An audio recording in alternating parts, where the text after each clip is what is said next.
Bismillahirrahmanirrahim. Assalamualaikum warahmatullahi wabarakatuh.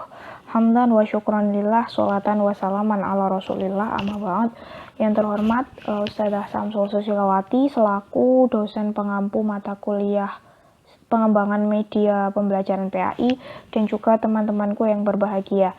Jadi kami dari kelompok 6 yang beranggotakan saya Novia Elo Ramahayati dan juga teman kita Rizky Fauzia Ahmad akan mempresentasikan tentang media 3 dimensi, media grafis, media audio dan juga media proyeksi. Nah, untuk mempersingkat waktu maka langsung saja. Pada kesempatan ini kami akan membahas 4 topik utama. Yang pertama ada konsep media 3 dimensi, yang kedua konsep media grafis, yang ketiga media audio, dan yang terakhir ada media proyeksi. Nah, langsung saja pada topik pembahasan yang pertama, yaitu tentang konsep media 3 dimensi. Oke, pengertian media 3 dimensi. Nah, media 3 dimensi adalah suatu alat peraga yang mempunyai panjang, lebar, dan juga tinggi, dan dapat diamati dari sudut pandang mana saja.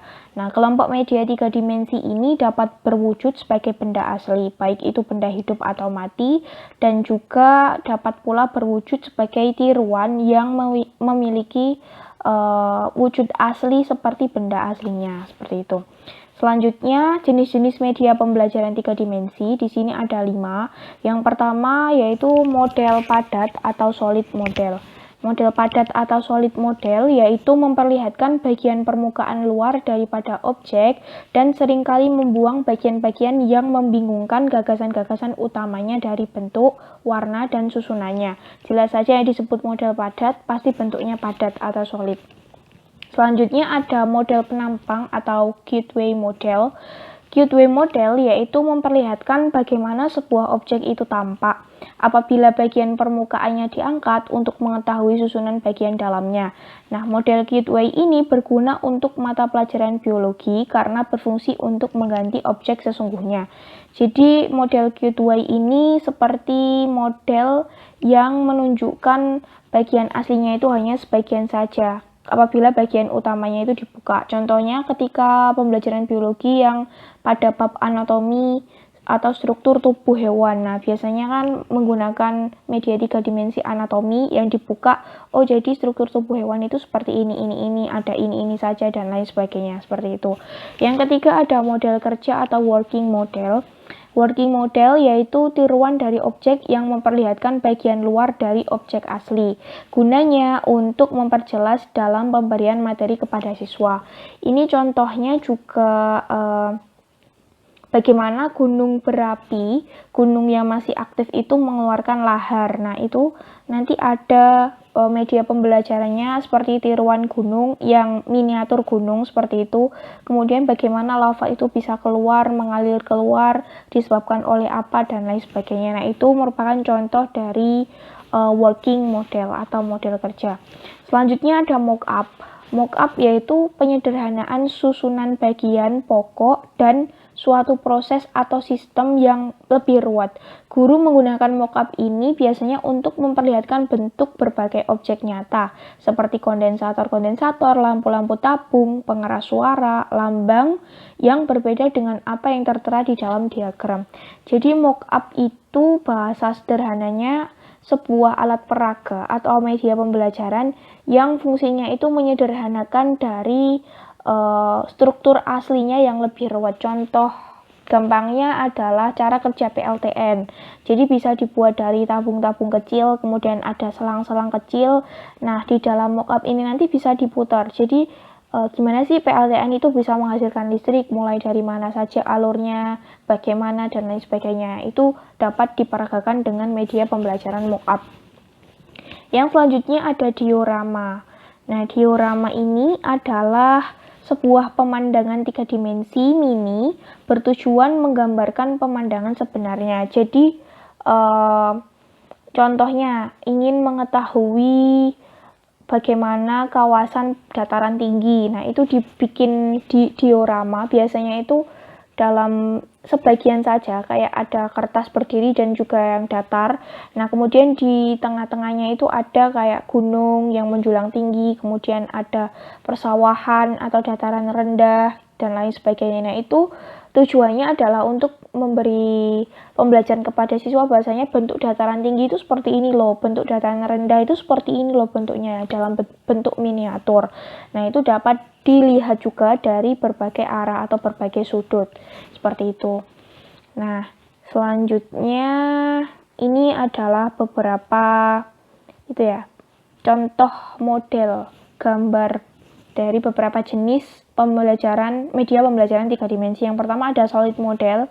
Ini ada gambar anatomi kulit, ada gambar anatomi struktur tubuh manusia, sistem pencernaan, ada juga peredaran darah ini. Nah, selanjutnya ada juga ini untuk anak-anak usia dini, mungkin untuk memperkenalkan berbagai macam jenis buah, ada buah ataupun sayur.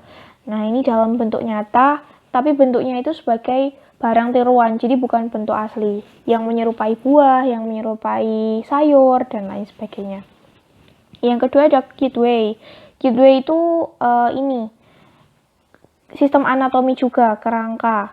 Nah, kerangka ikan ini contohnya. Ini 3 dimensi ya, kalau dibuka, kalau kita lihat dari atas itu, oh ternyata kerangka ikan itu seperti ini. Terus sistem pernafasan ikan itu ada di sini dan lain sebagainya. Itu contoh Kitway. Ini juga alat peraga struktur atau anatomi kulit ya. Selanjutnya working model itu seperti ini. Nah, ini yang saya sebutkan tadi, contoh bagaimana lava itu bisa keluar dari gunung yang masih aktif. Nah, ini alat peraga bagaimana sistem ekskresi pada manusia itu berlangsung. Jadi itu ada ginjal di mana nanti urin itu disalurkan melalui ureter, selanjutnya ke kandung kemih dan lain sebagainya. Itu dapat diketahui menggunakan working model, bentuknya seperti ini. Itu kan ada selang-selang kecil gitu ya, sebagai alat peraga sederhana. Nah, yang ini mock-up itu bentuknya juga menyerupai asli, juga hampir sama dengan working model. Working model itu artinya dia bisa digunakan langsung gitu loh, dapat diperagakan secara langsung. Nah, contohnya tadi kan sistem ekskresi. Itu tadi urin awalnya dari mana menuju kemana, itu dapat diperagakan. Jadi peserta didik itu dapat memahaminya dengan pengalaman langsung, tidak hanya verbal atau berdasarkan kata-kata dan penjelasan saja. Nah, mock-up ini juga seperti itu. Kalau mock-up itu dia lebih menyederhanakan dari sistem aslinya. Contohnya ini sistem peredaran darah. Kan tidak mungkin peredaran darah hanya seperti itu. Pasti kan bulat kalau di dalam tubuh manusia asli. Tapi kalau di dalam media pembelajaran mock-up ini disederhanakan hanya dengan 4 tabung kecil saja, di mana tabung yang atas itu biasanya ada bilik kiri, serambi kiri, serambi kanan, yang bawah bilik kiri, bilik kanan. Nah, itu nanti peredaran darah kecil dari mana ke mana, nah dapat diperagakan juga. Cuma mock-up ini lebih ke menyederhanakan sistem aslinya. Kalau working model itu lebih mengutamakan alat peraganya, dapat diperagakan secara langsung. Dia working, dia bekerja. Jadi seperti itu bedanya. Nah, ini ada sistem tata surya. Jadi nanti bagaimana planet-planet itu berevolusi atau mengelilingi matahari, dan juga urutan-urutannya dari yang terdekat sampai dengan yang terjauh dari matahari itu apa saja dan lain sebagainya. Biasanya dalam mata pelajaran biologi juga, biologi, fisika dan lain sebagainya. Selanjutnya ada diorama. Diorama itu pemandangan asli, pemandangan yang ingin menunjukkan bentuk aslinya. Nah, 3 dimensi juga ya. Biasanya bentuknya seperti ini. Ini untuk anak usia menengah pertama ya, sepertinya SD dan juga SMP. Kalau SMA terlalu itu. Oke, jadi ini contohnya yang pertama ada satwa ya. Jadi ada satwa yang tinggal di hutan.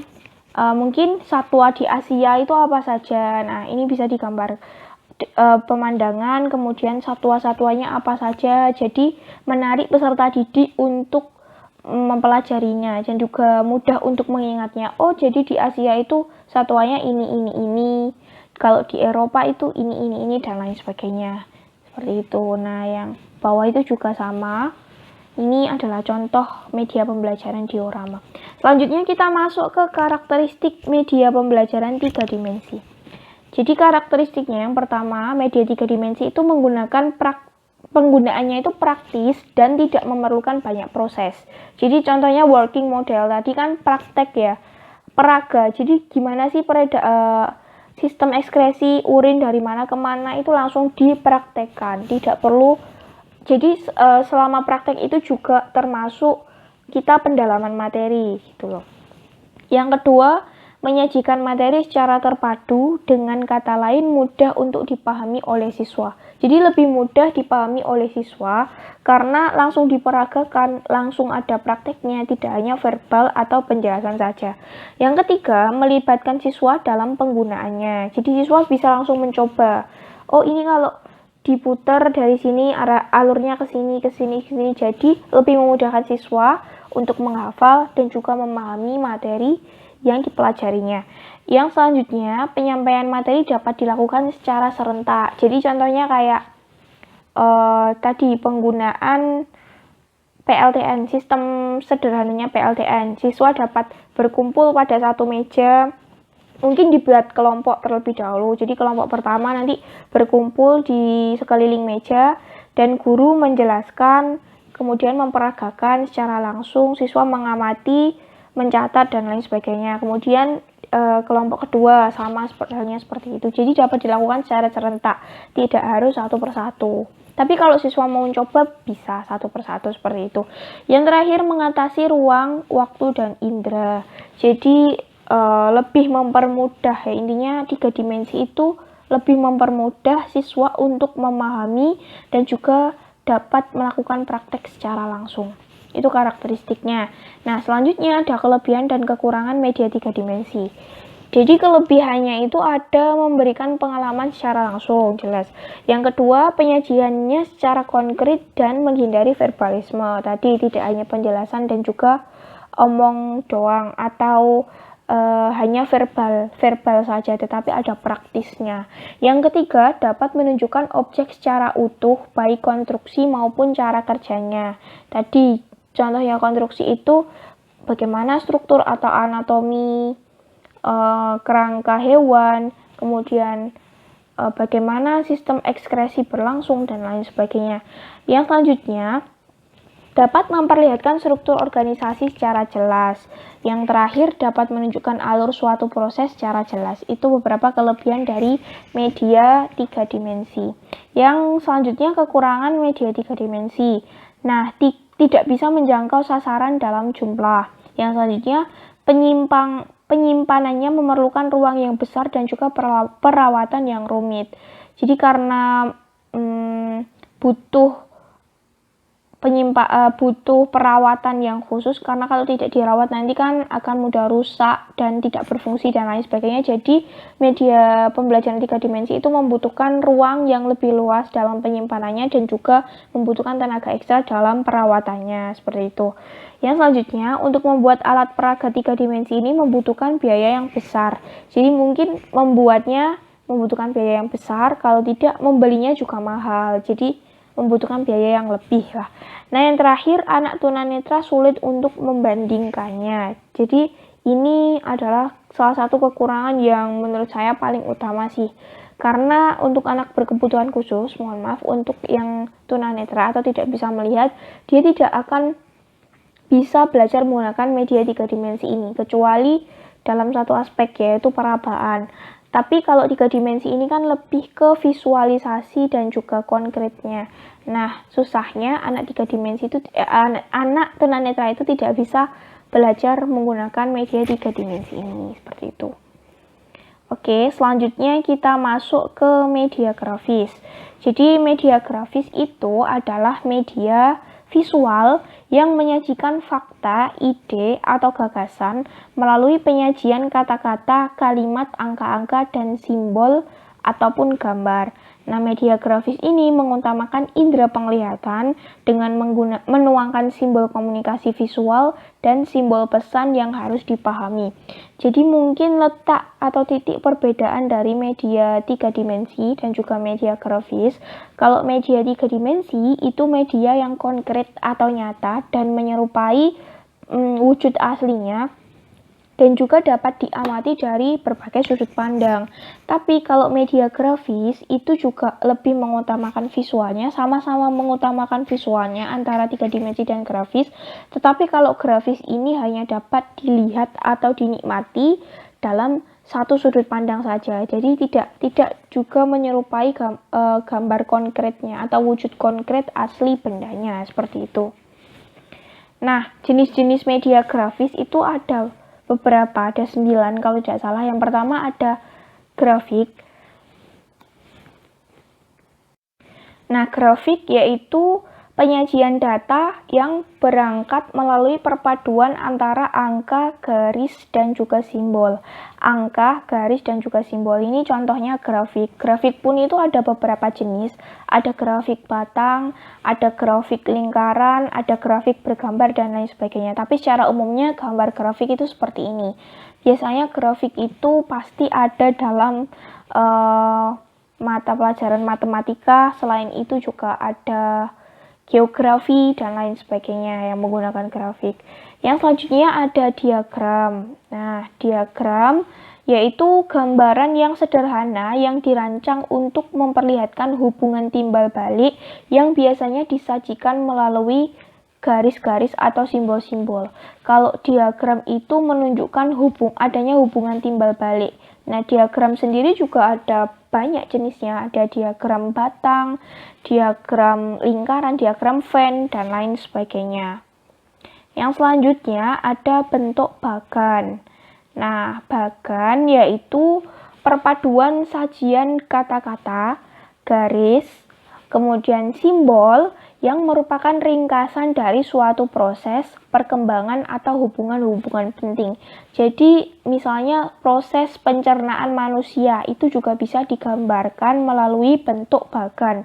Jadi, awalnya itu dari mana? Dari mulut, kemudian lanjut ke kerongkongan, lanjut ke lambung, dan lain sebagainya. Itu bisa digambarkan dalam bentuk bagan karena dia termasuk proses. Ada juga perkembangan sel pada manusia, itu dimulai dari apa sampai dengan apa juga bisa digambarkan melalui bagan. Kemudian ada juga hubungan-hubungan penting, misalnya hubungan antara sistem pernafasan manusia dengan jumlah oksigen. Nah, itu juga bisa digambarkan dengan bagan. Bentuk umum bagan itu ada beberapa juga. Ini yang paling umum kita temui, ada bagan yang berupa dengan garis-garis, dan juga ada gambar bagan yang bergambar. Contohnya ini, evolusi sistem pembayaran. Ini biasanya dalam mata pelajaran pembayaran itu ekonomi atau dan lain sebagainya. Nah, selanjutnya ada sketsa. Sketsa yaitu gambar yang sederhana atau draft kasar yang melukiskan bagian-bagian pokok dari suatu bentuk gambar. Jadi sketsa itu bisa juga dibilang gambar belum jadi karena dia juga dibilang draft kasar dari suatu gambar. Tetapi sudah cukup mewakili, sudah cukup melukiskan bagian-bagian pokok dari bentuk gambar. Contohnya kita ingin mengetahui bentuk dasar masjid pada zaman dulu sebagai suatu bentuk atau produk akulturasi antara budaya Hindu dan juga budaya Islam, itu bisa disket menggunakan sketsa dan lain sebagainya ya. Contohnya sketsa itu ada seperti ini. Biasanya sketsa itu tidak berwarna, tetapi sudah cukup mewakili pesan apa yang ingin disampaikan melalui sketsa itu. Selanjutnya ada poster. Nah, poster yaitu sajian kombinasi visual yang jelas, menyolok, dan menarik dengan maksud untuk menarik perhatian orang yang lewat. Jadi menurut saya, apapun konsep materi pembelajaran itu bisa digambarkan dengan model poster. Contohnya ini, the hydrologic cycle atau proses daur ulang air. Nah, itu bisa digambarkan dalam bentuk poster. Gunanya untuk apa sih? Kalau gambarnya seperti ini, posternya seperti ini, pasti peserta didik akan lebih tertarik dan dia tidak gampang bosan karena penuh atau full dengan warna. Dan alurnya pun juga mudah dipahami karena dibantu dengan gambar-gambar. Seperti itu. Ini contoh poster hukum Newton. Hukum Newton pun juga bisa dimasukkan dalam poster. Bahkan diberikan dengan dalil yang mendasari atau ayat Al-Quran yang sejalan dengan hukum Newton dan lain sebagainya. Nah ini, bagaimana agar kita tetap sehat di masa pandemi juga bisa digambarkan melalui poster. Jadi menurut saya poster ini salah satu media pembelajaran grafis yang cukup menarik dan juga bisa direlasikan atau dibentuk dari beberapa materi pembelajaran. Oke, selanjutnya ada komik. Komik yaitu bentuk kartun yang mengungkapkan karakter dan menerapkan suatu cerita dalam urutan yang erat hubungannya dengan gambar dan dirancang untuk memberikan hiburan kepada pembaca. Jadi selain komik itu menyampaikan suatu materi pembelajaran atau suatu pesan yang ingin disampaikan kepada pembaca, komik juga bertujuan sebagai penghibur. Nah ini bentuknya hampir 11-12 sama poster ya. Kalau poster itu tadi lebih ke bentuk memberikan info ataupun ajakan dan berupa gambarnya itu gambar-gambar formal dan lain sebagainya. Tapi kalau komik itu lebih ke gambar-gambar kartun dan sifatnya menghibur. Contohnya ini, ada komik perdagangan internasional. Nah, komiknya isinya kartun Upin Ipin. Nah ini kan kalau anak-anak pasti akan tertarik untuk membaca. Apa sih kok Upin Ipin? Padahal isinya ingin menyampaikan tentang perdagangan internasional, seperti itu. Ini ada juga komik tentang bentuk-bentuk sudut. Nah, biasanya komik ini juga dirangkum dalam bentuk cerita. Jadi, ada suatu cerita, terus ada gambar karakter kartunya, tetapi juga ada pesan yang ingin disampaikan melalui komik itu.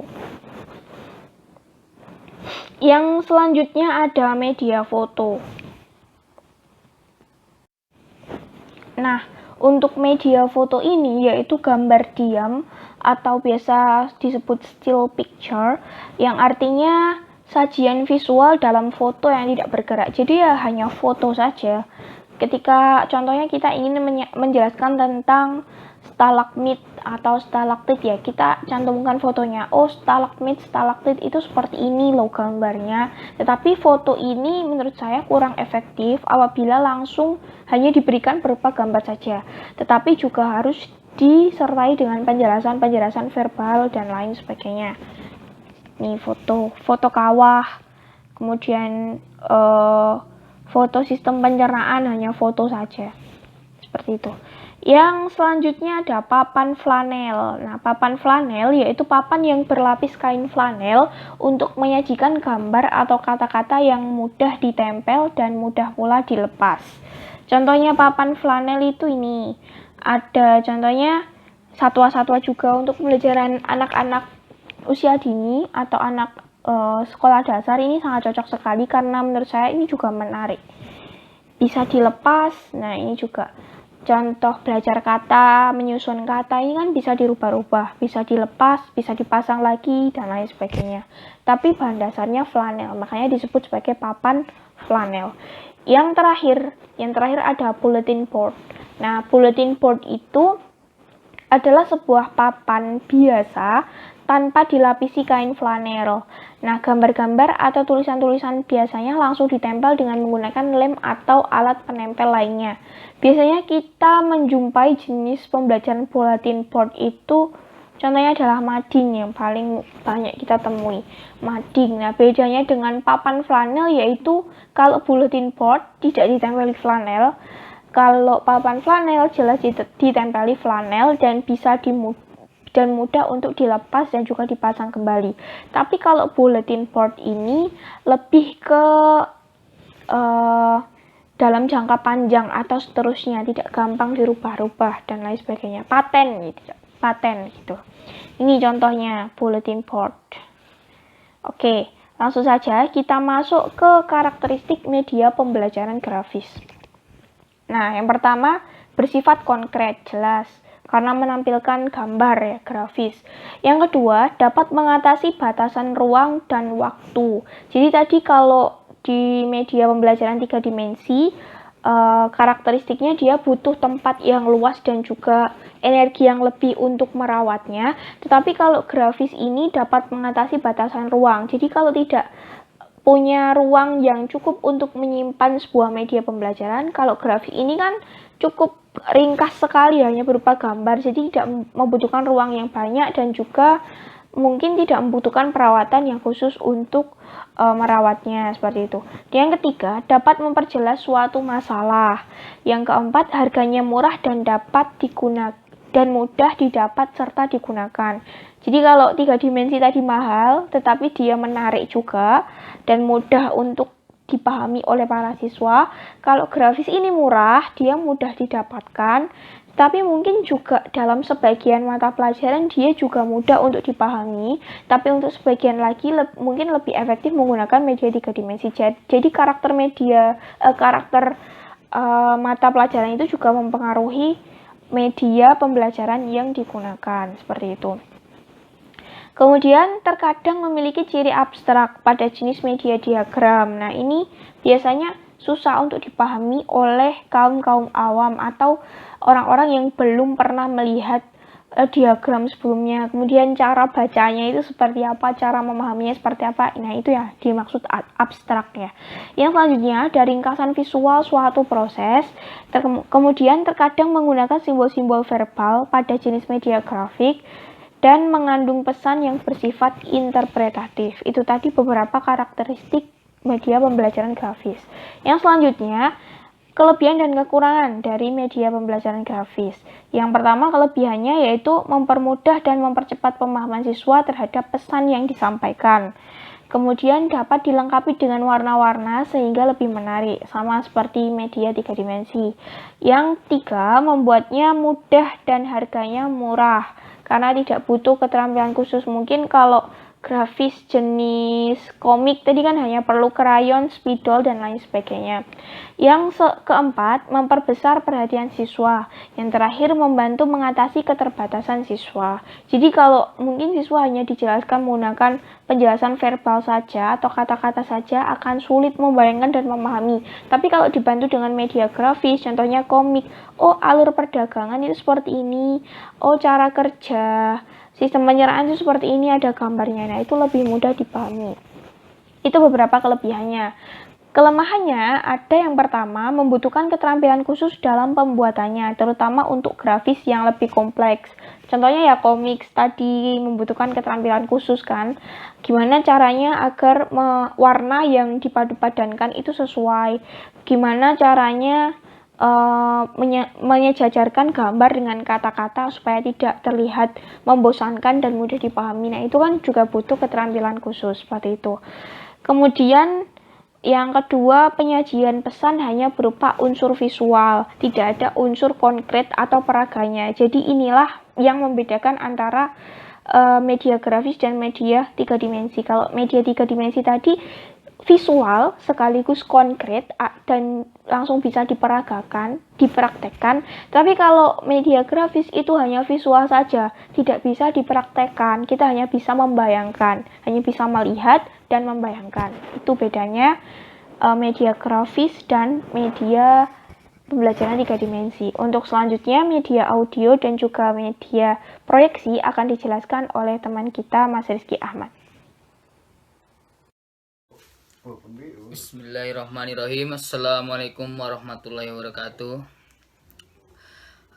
Pada pertemuan kali ini saya akan meneruskan apa yang sudah dijelaskan oleh saudari Novia, yakni konsep media audio.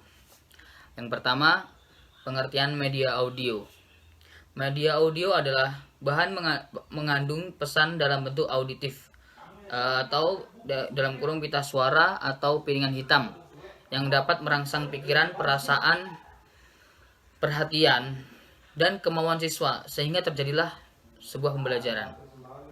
Kemudian untuk karakteristik media pembelajaran audio, Karakteristik media audio mengemukakan hubungan media audio dengan pengembangan keterampilan yang berkaitan dengan aspek-aspek keterampilan mendengarkan. Untuk mencapai keterampilan bisa dicapai dalam menggunakan beberapa pemusatan dalam menggunakan audio. Yang pertama, memusatkan perhatian dan mempertahankan perhatian. Kedua, mengikuti pengarahan. Yang ketiga, melatih daya analisis. Yang keempat, menentukan arti dari konteks. Yang keempat, melakukan seleksi informasi. Dan yang kelima, meringkas atau mengingat kembali informasi. Kemudian, untuk pemanfaatan media audio dalam pembelajaran, itu yang pertama adalah pembacaan musik literari atau pembacaan sajak dan kegiatan dokumentasi pembelajaran dan kegiatan dokumentasi. Kemudian yang kedua adalah pembelajaran bahasa asing. Yang ketiga, pembelajaran dilakukan dengan radio atau radio pendidikan. Dan yang keempat, melakukan pembelajaran dengan beberapa jenis materi yang dapat melatih daya penafsirannya dalam suatu mata pelajaran. Selanjutnya, jenis-jenis media audio. Yang pertama, radio. Radio seperti bisa dilihat contohnya ada di gambar.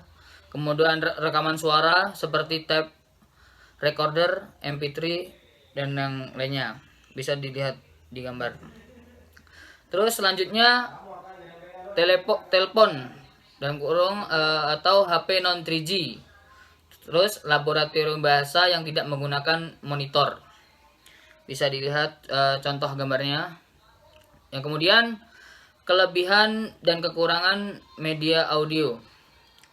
Untuk kelebihannya, yang pertama, harganya murah dan variasi program lebih banyak daripada TV. Kedua, mempunyai sifat yang mudah dipindahkan. Kemudian yang ketiga, dapat digunakan bersama-sama dengan alat perekam audio. Sehingga mempermudah dalam melakukan pengulangan.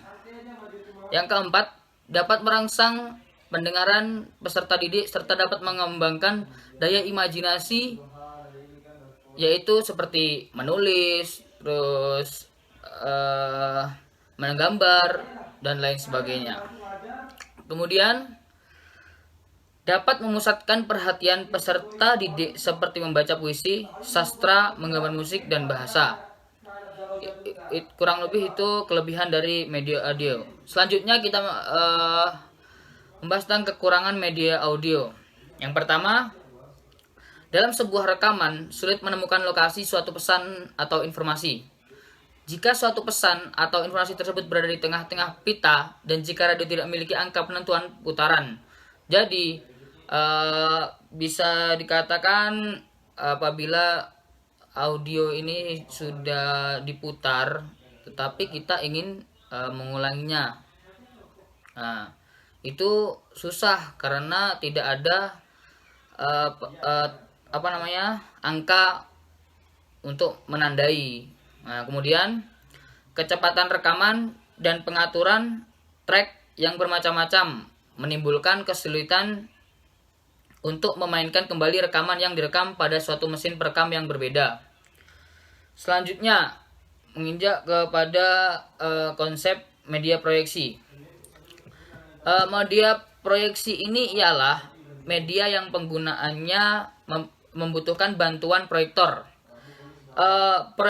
Proyektor LCD merupakan salah satu alat optik dan elektronik untuk sistem optiknya cukup efisien yang menghasilkan cahaya amat terang tanpa mematikan lampu ruangan, sehingga dapat memproyeksikan tulisan, gambar, atau tulisan dan gambar yang dapat dipancarkan dengan baik ke layar.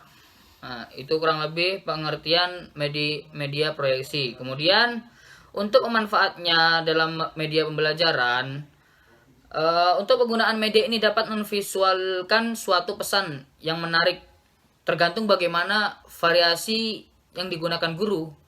Namun, dalam buatan slide atau film strip dibutuhkan perencanaan yang matang. Nah, dan dibutuhkan keterampilan yang menggambarkan pesan yang ringkas dan jelas. Dan menuntut penataan ruangan yang baik.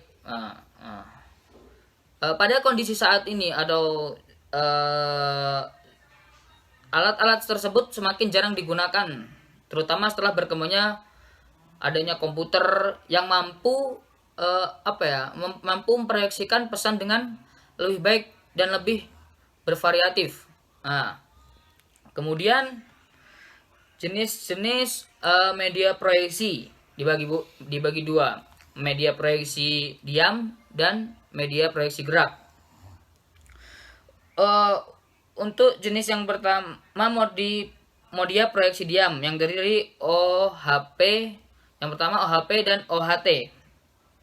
Apa itu OHP dan OHT?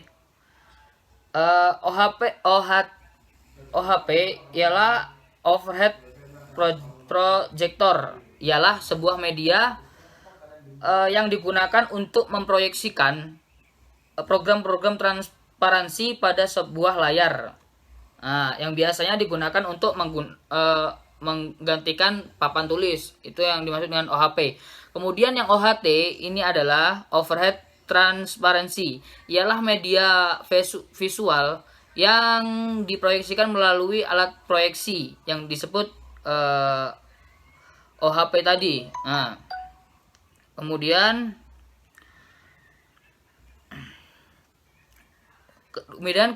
masuk pada kelebihan dan kekurangan OHP dan OHT. Yang pertama, dapat digunakan untuk menyajikan pesan di semua ukuran ruangan. Yang kedua, menarik karena penyajiannya memungkinkan variatif dan disertai dengan warna-warni yang menarik. Yang ketiga, sangat efektif karena tatap muka dengan peserta didik sangat terjaga. Yang kemudian terus selanjutnya, tidak ada operator khusus dan tidak perlu memerlukan penggelapan ruangan. Terus yang keempat, dapat menyajikan pesan yang banyak dalam waktu yang relatif singkat. Untuk program OHT dapat digunakan berulang-ulang. Untuk kekurangannya sendiri, yang pertama yaitu diperlukan persiapan yang tepat dalam pembuatan dan penyajiannya. Kemudian OHT dan OHP ialah hal yang tak dapat dipisahkan. Dalam artian, gambar dalam kertas biasa tidak bisa diproyeksikan melalui OHP. Terus kemudian urutan OHT mudah rancu karena merupakan urutan yang lepas. Kemudian selanjutnya,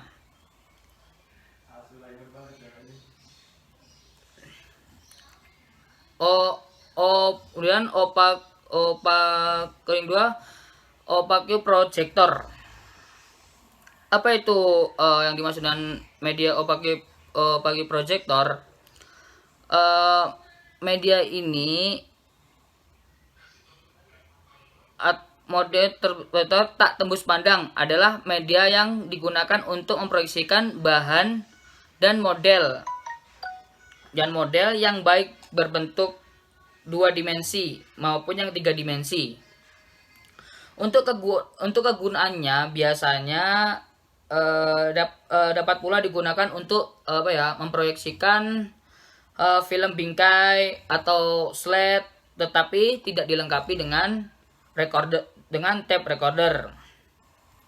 Media opaque projector ini memiliki kelebihan dan kekurangan hampir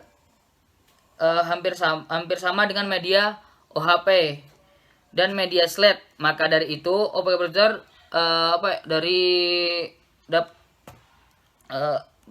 dengan segala karakteristiknya dapat berfungsi sebagai OHP dan slide projector. Kemudian media slide. Apa itu media slide? Media slide atau film bingkai ialah media visual yang diproyeksikan melalui alat yang disebut dengan proyektor slide. Untuk kelebihan dan kekurangan media slide, yang pertama, kelebihan ya, membantu dalam pengertian ingatan yang kuat pada pesan yang disampaikan dan dapat dipadukan dengan unsur suara. Kemudian yang kedua, untuk merangsang minat dan perhatian peserta didik dengan menggunakan warna dan gambar yang konkret. Yang keempat, program slide sendiri mudah direvisi sesuai dengan kebutuhan karena filmnya terpisah-pisah. Yang kelima, mempermudah penyampaian karena ukurannya kecil. Itu kurang lebih kelebihannya. Dan untuk kekurangannya, yang pertama, ruangan harus gelap untuk memproyeksikannya. Yang kedua, memerlukan waktu yang lama jika program yang dibuat panjang. Biaya yang dibutuhkan boleh dikatakan besar, hanya bisa menyajikan besar. Terus yang terakhir, hanya bisa menyajikan gambar yang diam. Selanjutnya, film strip. Apa yang dimaksud dengan film strip? Media film strip ini atau film rangkai adalah media visual proyeksi diam yang pada dasarnya hampir sama dengan media slide. Untuk kelebihan dari film strip dibandingkan film slide adalah film strip mudah penggadaannya karena tidak memerlukan bingkai. Juga frame film strip tidak akan tertukar karena merupakan sebuah kesatuan. Akan tetapi pengeditan, terus perbaikan atau revisi itu relatif agak sukar karena harus dilakukan di laboratorium yang khusus. Ya. Untuk media proyeksi gerak itu ada LCD, film gelang, televisi, dan komputer. Yang pertama, LCD. LCD ini mempunyai karakter seperti mempunyai karakter LCD ini di lingkungan masyarakat infocus karena semuanya tergantung pada kualitas gambar yang diproyeksikan melalui kecerahan warna. Kemudian film gelang. Film gelang ini suatu jenis media yang terdiri dari film berukuran 8 mm yang ujungnya saling bersambung sehingga terus-menerus mengulang jika tidak dihentikan. Kemudian televisi. Televisi ini ya banyak yang sekarang sudah mempunyai televisi ya, suatu sistem elektronik yang mengirimkan gambar hidup dan bergerak dengan suara melalui kabel atau ruang. Terus kemudian yang terakhir, komputer. Pada zaman saat ini sudah banyak dijumpai komputer ya. Manfaat komputer dalam dunia pendidikan dikenal dengan sebutan CAI ya, dan dikembangkan melalui tutorial, discovery, simulasi, dan permainan. Selanjutnya adalah media komputer. Manfaat media komputer dalam dunia pendidikan dengan sebutan CAI. CAI adalah suatu sistem penyampaian materi pelajaran yang berbasis mikroproses yang pelajarannya dirancang dan diprogram ke dalam sistem tersebut melalui media CAI atau Computer Assisted Instruction. Kemudian materi dikemas menjadi lebih menarik dalam proses pembelajaran.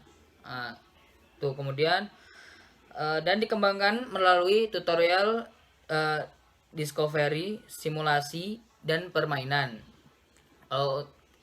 Di sekolah biasanya komputer digunakan untuk administrasi sekolah dan administrasi tes. Kemudian berikut adalah contoh gambar OHP dan OHT, bisa diperhatikan ya. Kemudian contoh gambar media opaque projector, seperti ini kurang lebih jenisnya. Kemudian selanjutnya contoh gambar media opaque projector dan slide. Ini seperti ini ya kurang lebihnya contohnya. Kemudian contoh gambar media film strip. Terus yang selanjutnya Contoh gambar media proyeksi gerak LCD dan ini film gelang. Dan selanjutnya contoh gambar media proyeksi gerak televisi dan komputer. Ya, itu saja yang bisa dapat saya sampaikan, kurang lebihnya mohon maaf. Assalamualaikum warahmatullahi wabarakatuh.